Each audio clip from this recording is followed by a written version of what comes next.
Penyajian data dalam diagram garis dan diagram batang. Langkah-langkah untuk menyajikan data dalam bentuk diagram garis. Yang pertama, kita sudah menyajikan datanya dalam bentuk tabel. Lalu, kita buat garis mendatar sebagai sumbu X dan garis tegak lurus sebagai sumbu Y. Lalu kita tentukan pertemuan sumbu X dan sumbu Y, kita beri nilai 0. Pada sumbu X, kita susun data secara berurutan dari kiri ke kanan. Jika datanya berupa angka, dapat diurutkan dari yang terendah ke yang tertinggi. Pada sumbu Y adalah menunjukkan banyak data, urutannya dari bawah ke atas. Tentukan masing-masing data dan banyak datanya sesuai dengan tabel dan tentukan titik pertemuannya. Jika semua titik pertemuan antara data dan banyak data sudah ditentukan, gabungkan titik-titik pertemuan tersebut menjadi garis. Nah, ini adalah contoh data tinggi badan 20 siswa dalam sentimeter yang sudah kita sajikan dalam bentuk tabel. Di sini tinggi badannya adalah datanya dan banyak siswanya sesuai dengan data yang sudah disajikan. Jadi ada 124, 130 cm sampai 147. Nah, ini adalah tabelnya tadi. Nah, ini yang akan kita buat dalam diagram garis.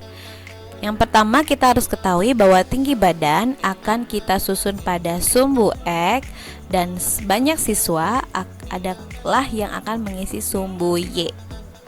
Yang pertama, langkah pertama kita buat garis mendatar yaitu sumbu X dan garis tegak lurus yaitu sumbu Y. Nah, pertemuannya di sini pertemuan sumbu X dan sumbu Y yaitu kita tandai dengan 0. Lalu kita susun untuk sumbu X. Di sini ada 8 data. Yang terkecil adalah karena ini ada data angka, maka kita susun dari urutan yang terkecil. Jadi sebelah kiri adalah 124, lalu lanjut 130, 134 sampai 147. Nah, untuk sumbu Y di sini data yang terkecil ada 1, nilai yang terbesar adalah 6. Namun kita buat di sini 1 sampai 10. Nah, langkah berikutnya adalah kita tentukan titik pertemuannya. Untuk data 124 sebanyak 1 siswa, berarti kita tarik garis ini 124, lalu pada sumbu Y angka 1. Kita tentukan titik pertemuannya. Begitu juga dengan data 130. Di sini datanya atau Y-nya adalah 1. Jadi pertemuannya ada di sini. Lalu 134 Y-nya juga 1. Berarti kita tentukan di sini 140. Sumbu Y-nya ditandai dengan angka 4. Kita tarik garis, kita tentukan titik pertemuannya. Lanjut, tinggi badan 141, di sini titik pertemuannya. Y-nya 2, titik pertemuannya ada di sini. 143 ada 6, maka sumbu Y-nya juga kita tarik garis dari angka 6. Di sini titik pertemuannya. 146 ada 3, kita tarik garis dari sumbu Y angka 3. Titik pertemuannya ada di sini. Lalu 147 ada 2, kita tarik garis dari sumbu Y angka 2. Titik pertemuannya ada di sini. Jadi di sini titik pertemuannya sudah ada 8 titik pertemuan sesuai dengan banyak data. Jadi kita langsung tarik garis. Nah, ini garisnya, kita hubungkan setiap titik pertemuannya. Nah, jadi jika kita hapus garis-garisnya tadi, garis putus-putusnya, nah ini adalah bentuk diagram garis dari tinggi badan 20 siswa. Dimana di sini kita beri keterangan bahwa sumbu X adalah tinggi badan siswa dan sumbu Y adalah banyak siswa. selanjutnya kita akan membuat data dalam bentuk diagram batang. Langkah-langkahnya adalah sebagai berikut. Sama, yang pertama kita sudah menyajikan data dalam bentuk tabel. Urutannya hampir sama, membuat sumbu X dan sumbu Y.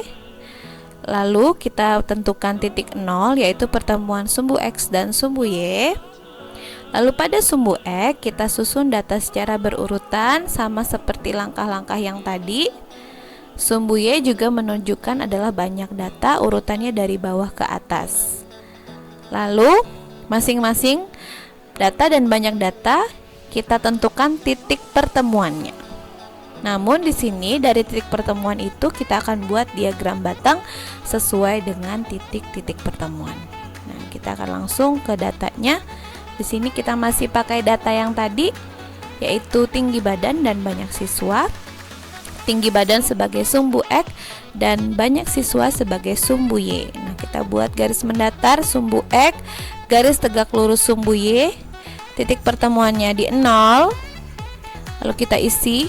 Ini adalah sumbu X-nya, karena di sini tinggi badan adalah data angka, jadi kita urutkan dari yang terendah 124, 130 sampai dengan 147. Lalu di sini banyak siswanya. Di sini ada 1 sampai 10. Langkahnya sama, kita tentukan setiap data dan banyak datanya. Kita tentukan titik pertemuannya. 130 ada 1 data, 134 ada 1 data, 140 ada 4 data, 141 ada 2 data, 143 ada 6 data, 146 ada 3 data, 147 ada 2 data. Nah, di sini titik pertemuannya sudah kita tentukan. Lalu langkah terakhir adalah menentukan diagram batangnya. Jadi dari titik pertemuan ini kita gambar diagram batang sesuai dengan titik-titiknya. Nah, ini. Oke. Jadi ini sudah jadi diagram batangnya. Kalau dibuat dalam bentuk diagram batang seperti ini, kita beri judul diagram batang tinggi badan 20 siswa. Di sini banyak siswanya, sumbu Y-nya, lalu di sini sumbu X-nya adalah keterangan tinggi badan. Nah, contoh berikutnya adalah data yang bukan berupa data angka. Contohnya di sini adalah sajikan data berikut dalam bentuk diagram garis dan diagram batang. Di sini adalah data mata pelajaran yang disukai siswa, ada matematika, IPA, bahasa Inggris, dan bahasa Indonesia. Jadi kita akan buat dalam bentuk diagram garis dan diagram batang. Yang pertama kita isi dulu, kita buat dalam bentuk tabel. Jadi kita beri nomor, sini 1, karena ada 4 data. Datanya adalah matematika, IPA, bahasa Inggris, dan bahasa Indonesia. Kita hitung, matematika ada 9 siswa, sesuai dengan namanya ada 9 nama. IPA ada 3 nama, berarti 3 siswa. Bahasa Inggris ada 4 siswa, dan bahasa Indonesia ada 7 siswa. Nah, dari data ini, dari tabel yang sudah kita buat, akan kita tentukan diagram garis dan diagram gambar dan diagram batangnya. Di sini mata pelajaran akan mengisi sumbu X dan banyak siswa akan mengisi sumbu Y. Sama, kita tentukan dulu garis mendatar sumbu X dan garis tegak lurus adalah sumbu Y. Titik pertemuannya kita beri angka 0. Lalu sumbu X kita isi karena ada 4 data, berarti di sini ada 4 titik, 1, 2, 3, 4. Masing-masing adalah matematika, IPA, bahasa Inggris, dan bahasa Indonesia. Kita lihat banyak siswa di sini yang terbanyak 9. Jadi kita bisa gunakan ada 1 sampai 10 menyesuaikan dengan banyak siswanya ya.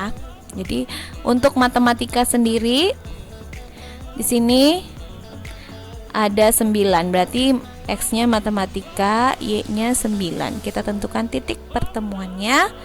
Lalu IPA IPA di sini ada 3 siswa, kita tentukan titik pertemuannya. Bahasa Inggris ada 4 siswa, ini adalah titik pertemuannya. Dan bahasa Indonesia ada 7 siswa. Kita tentukan titik pertemuannya. Sudah ada 4 titik pertemuan. Untuk diagram garis berarti kita tinggal hubungkan 4 titik ini. Jadi seperti ini. Nah, ini adalah diagram garisnya. Nah, ini kita buat diagram garisnya lebih rapi, yaitu kita berikan dia judul diagram garis mata pelajaran yang disukai siswa. Di sini sumbu X-nya adalah mata pelajaran dan sumbu Y-nya adalah banyak siswa. Nah, ini data tadi sudah disajikan dalam bentuk diagram garis. Sekarang kita akan menentukan data mata pelajaran yang disukai siswa dengan diagram batang. Sama, ini adalah tabelnya, maka mata pelajaran adalah mengisi sumbu X dan banyak siswa akan mengisi sumbu Y.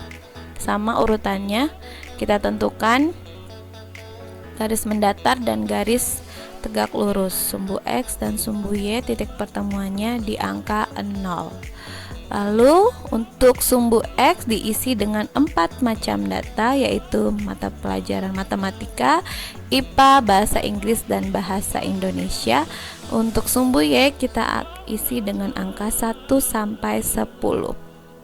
Sama urutannya seperti tadi, yaitu matematika ada 9, maka tentukan titik pertemuannya. IPA ada 3, ini titik pertemuannya. Bahasa Inggris ada 4, ini titik pertemuannya. Dan bahasa Indonesia ada 7 titik pertemuannya. Setelah titik pertemuannya sudah kita tentukan diagram batangnya masing-masing titik. Nah, ini adalah bentuk diagram batang dari tabel tadi.